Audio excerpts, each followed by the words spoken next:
First ఇయర్‌లో 945 runs కొట్టిన తర్వాత నేను ఇండియా ఏలో సెలెక్ట్ అయ్యాను. ఇండియా ఏలో కూడా నేను మన హార్దిక్ పాండ్యా కెప్టెన్ ఉండే.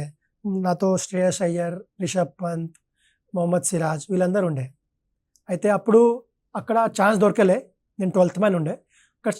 అక్కడ దొరికిన తర్వాత మంచి పెర్ఫార్మ్ చేస్తే ఇండియా ఛాన్స్ ఉంటుండే. మళ్ళీ దాని తర్వాత నేను దులీప్ ట్రోఫీ ఆడాను. ఇండియా రెడ్ మన కెప్టెన్ దినేష్ కార్తిక్ ఉండే. మేము దులీప్ ట్రోఫీ ఛాంపియన్‌షిప్ గెలిచాం. దానిలో కూడా నాకు 2 మ్యాచెస్ ఛాన్స్ దొరికింది. నేను ఒక 50 కొట్టాను. దానిలో ఇంకా మంచి పెర్ఫార్మ్ చేస్తే మేబీ ఇంకా ఛాన్స్ దొరుకుతుండే. అయితే ఇప్పుడు కూడా నేను అక్కడిక్కడ సైడ్ లైన్స్‌లో ఉన్నాను. ఒక 2, 3 ఇయర్స్ చాలా మంచిగా రంజీ ట్రోఫీలో పెర్ఫార్మ్ చేసి, మళ్ళీ ఇండియా ఏలో పెర్ఫార్మ్ చేసి, ఇండియా కూడా ఆడొచ్చు. నేనిప్పుడు 28 ఇయర్స్ ఓల్డ్. అయితే 2, 3 ఇయర్స్ నా పీక్ టైమ్ ఉంది. Career peak. దీనిలో నేను పెర్ఫార్మ్ చేస్తే ఐపీఎల్‌లో ఛాన్స్ దొరికితే నేను 2021లో ముంబై ఇండియన్స్‌లో కూడా ఉండే. అదే ఐపీఎల్‌లో ఎక్కడైనా 2, 3 ఇయర్స్‌లో ఛాన్స్ దొరికిన తర్వాత ఇండియా కూడా ఆడొచ్చు.